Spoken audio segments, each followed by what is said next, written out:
Hello বন্ধুরা, আসসালামু আলাইকুম। কেমন আছেন আপনারা সবাই? আশা করি ভালো আছেন, সুস্থ আছেন সবাই, সবার পরিবার পরিজনকে নিয়ে। আই হোক আলহামদুলিল্লাহ, আল্লাহর অশেষ রহমতে আমিও ভালো আছি। প্রতিদিনের মতো নতুন দিনের নতুন আরেকটি ভিডিও নিয়ে হাজির হয়ে গেলাম আপনাদের মাঝে বন্ধুরা। এই যে এটা ছিল গতকালকে, মানে বিকেলবেলা বৃষ্টি হচ্ছিল আর কি, 4:30 দিকে আর কি বৃষ্টি হচ্ছিল একটু ঝিরঝির করে। 2 দিন ধরে আমাদের উত্তরবঙ্গে দিনাজপুরে প্রচুর গরম, রোদ নাই কিন্তু ভ্যাপসা গরম। তো বৃষ্টি হচ্ছিল না, তো গতকাল মানে কি 4টার দিকে হঠাৎ না 4:30টার দিকে আর কি বৃষ্টি আসলো, তো মুষলধারায় বৃষ্টিটা ছিল না। তো ভিডিওটা সেজন্য ভালো লাগাটা একটুখানি ইমানের বেডরুমে জানলা দিয়ে হাত দিয়ে বৃষ্টিকে কিছুক্ষণ উপলব্ধি করলাম। তারপরে এই যে এটা ছিল আজকে সকালে আর কি, রাতের বেলা, সরি অনেক সকালে ফজরে উঠি আর কি, একটু আতপ চাল, মসুরের ডাল, খেসারির ডাল আর বুটের ডাল মিশিয়ে আর কি ভিজিয়ে রেখে দিয়েছিলাম যে সকালবেলা একটু চাপটি পিঠা বানাবো। তো চাপটি পিঠা বানানোর জন্য আর কি 1 ঘন্টার মতো ভিজিয়ে রেখে দিয়েছিলাম সকালে। তো সেটা ভিজিয়েছে ভালো করে ধুয়ে ব্লেন্ড করে নিলাম, রসুন, পেঁয়াজ আর আদা দিয়ে, আর কাঁচামরিচ ফ্রোজেন করা ছিল সেটা পরে আর কি অ্যাড করে দিয়েছি। আর তারপরে ব্লেন্ড করে নিলাম, নিয়ে এখন এখানে আমি মরিচের গুঁড়া, হলুদের গুঁড়া, স্বাদ মতো লবণ, জিরা ধনিয়ার গুঁড়া দিয়ে আর কি তারপরে ফ্রিজে ফ্রোজেন করা আমি একটু কাঁচামরিচের পেস্ট দিয়েছি, সেটা আর কি ভিডিওতে ওঠে নাই বন্ধুরা। তারপর ভালো করে বেটারটা বানিয়ে নিয়ে এখন এই যে চাপটি পিঠা বানাচ্ছি সকালের নাস্তার জন্য। আর এই যে কড়াইটা, ফ্রাই প্যানটা আমি একটুখানি তেল দিয়ে মুছে নিয়েছি, নিয়ে তারপরে চাপটি পিঠার বেটারটা দিয়ে এখন আমি ভালো করে এই যে রুটির শেপে আর কি বানিয়ে নিলাম, আর চা আর কি একটু বানিয়ে নিলাম সকালে। এটাই আমাদের আজকে নাস্তা, চাপটি পিঠা আর একটু চা।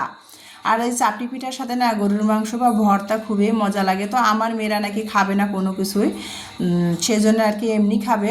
তো যাই হোক, এমনি খাবে, ওরা যেটা দিয়ে খেলে খুশি হয় খাক।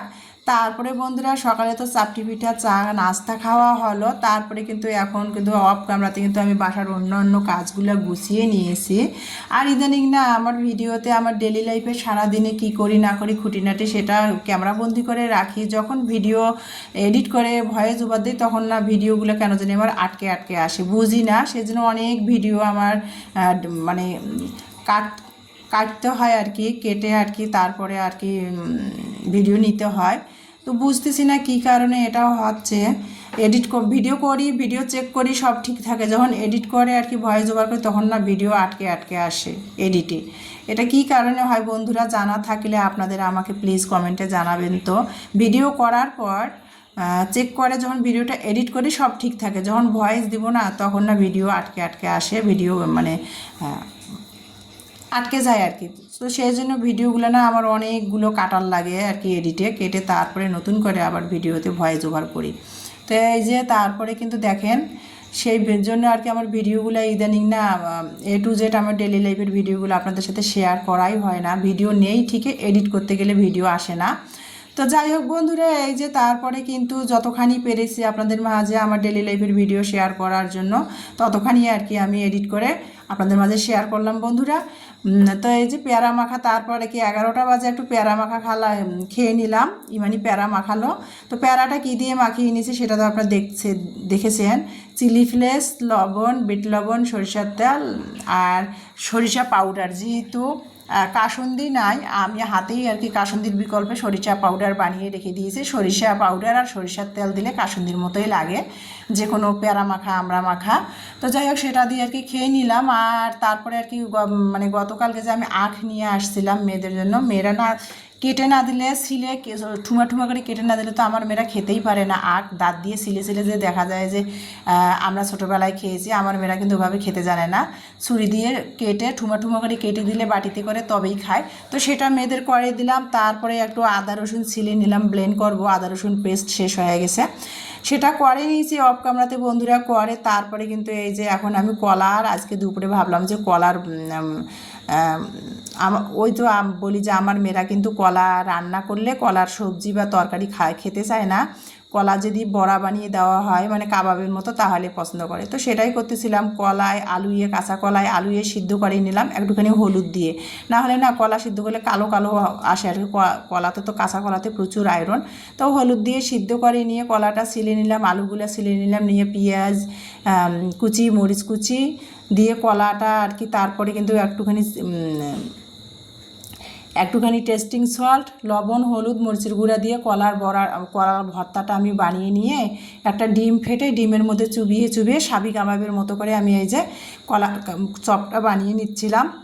তো ইমানিকে বললাম তুমি গ্যাসের চুলায় ভাজো, আর গরম গরম না খেলে তো ভাতের সাথে ভালো লাগবে না। আর আমি অপর সাইডে যে কলা যে সিদ্ধ করে কলার চপের জন্য ভর্তা বানিয়ে নিলাম, আর কলার খোসাটা কিন্তু আমি ভর্তা করলাম কিভাবে সেটা আপনারা দেখলেন। পেঁয়াজ শুকনো মরিচ তেলে ব্রেস্তা শেপে ভেজে নিয়ে লবণ পরিমাণ মতো দিয়ে কলার খোসাটা কিন্তু আমি মাটির বাটনাতে ভর্তা বানিয়ে নিলাম। এই যে দেখেন, ইমানি কিন্তু কলার চপটা ভাজতেছিল ডিমের মধ্যে চুবিয়ে চুবিয়ে, আর এখানে কিন্তু আমি কিন্তু কলার খোসাটা ভর্তা বানিয়ে নিলাম বন্ধুরা, একেবারে কোনো ব্লেন্ডার বা শিলপাটা ছাড়াই, আর সিম্পলভাবে বানাইছি পেঁয়াজ শুকনো মরিচ লবণ আর সরিষার তেল দিয়ে, আর কোনো কিছু ভর্তাটাতে কলার খোসার ভর্তাটাতে আমি দিই নেই। এভাবে কিন্তু ভর্তাটা বানালেই কিন্তু ভালো লাগে আমার কাছে আর কি। তারপরে এই যে দুপুরের খাবার খাচ্ছি বন্ধুরা, দুপুর বাজে 2:30। গতকালকের একটু কলমি শাক ভাজি ছিল ফ্রিজে, সেটা গরম করে নিয়ে 3 মামে নিয়ে নিলাম। আর আজকে দুপুরে করেছি কলার খোসার ভর্তা আর কাঁচা কলার খোসার ভর্তা আর কাঁচা কলার চপ, সেটা দিয়ে দুপুরের খাবার খাবো। গতকালকের একটু কলমি শাক ছিল সেটা নিয়েছি, আর গতকালকে যে আমি চিচিঙ্গা দিয়ে মাছ রান্না করেছিলাম রুই মাছটার, তো সেটা খাওয়াই হয়েছিল না, সেটা মানে বাটি ধরেই ফ্রিজে ছিল, সেটা গরম করে নিয়েছি। তো সেটা দিয়ে আজকে দুপুরের খাবার খাবো বন্ধুরা। এই যে বিসমিল্লা করে কলার খোসার ভর্তা আর কলমি শাক দিয়ে খাওয়া শুরু করে দিলাম, সাথে গরম গরম কলার চপ আর রুই মাছ দিয়ে চিচিঙ্গার তরকারি ছিল, সেটা দিয়ে দুপুরের খাবার খাচ্ছি। তো সেটাই আমার ভালো লাগাটা আপনাদের মাঝে শেয়ার করতেছি বন্ধুরা। ভিডিওটা না আমি আজকে অনেক সুন্দর করে সাজিয়েছিলাম, ওই যে বললাম এডিটে আমার ভিডিও অনেক মানে আটকে আটকে আসছিল, যার ফলে ভিডিওগুলো সব আমার মানে কেটে কেটে আর কি নেওয়ার লাগছে, নিয়ে যতখানি পারছি ততখানি আপনাদের মাঝে শেয়ার করতেছি বন্ধুরা। দেখেন কলার চপটা কত সুন্দর হয়েছে, আর আমার মেয়েরা না এরকম কলার চপে পছন্দ করে, রান্না করলে খেতে চায় না। তো যাই হোক বন্ধুরা, গরম ভাতের সাথে কলার খোসার ভর্তা কলার চপ সেই লাগতেছিল খেতে। আর এই যে গতকালকে চিচিঙ্গা দিয়ে রুই মাছ রান্না করেছিলাম সেটা, আর আমার মেয়েরা না কোনো কিছু খেতেই চায় না। আমরা মানুষ 3 মামে বাসার মধ্যে থাকি, মানে একটা তরকারি রান্না করলে দেখা যায় যে থেকেই যায়, খেতে চায় না। তো যাই হোক, গতকালকে রান্না করেছিলাম সেই চিচিঙ্গা রুই মাছের তরকারিটা রয়ে গেছে, মেয়েরা ওটা ধরেই নাই আর কি। তো যাই হোক বন্ধুরা, তারপরে সেটা দিয়ে আর কি দুপুরের খাবার খাচ্ছিলাম, আর আমার ভালো লাগাটা আপনাদের মাঝে শেয়ার করলাম। তারপরে বিকালবেলা 5:30টার দিকে না ইমানির তো আজকে উদ্ভাসের পরীক্ষা ছিল না, তো ইমানি কি করছে, ওর একটু জ্বরটা ভালো হয়েছে, আর মেয়ে দেখেন কি করছে, বিকালে একটু চা বানিয়ে নিয়েছি আমার জন্য, আর মেয়েদের দুধ গরম করে দিয়েছি। ও না কি করছে, আমি কাজ করতেছিলাম, ওর কোনো কিছু খাইতে মন চলে ও ইউটিউব দেখে দেখে বানিয়ে বানিয়ে একাই খায়। এখানে না মোমো বানাইছে, চিকেন মোমো। তো সেটাই আর কি বিকালের নাস্তা খেতে খেতে আপনাদের মাঝ থেকে বিদায় নিলাম বন্ধুরা। আল্লাহ হাফেজ।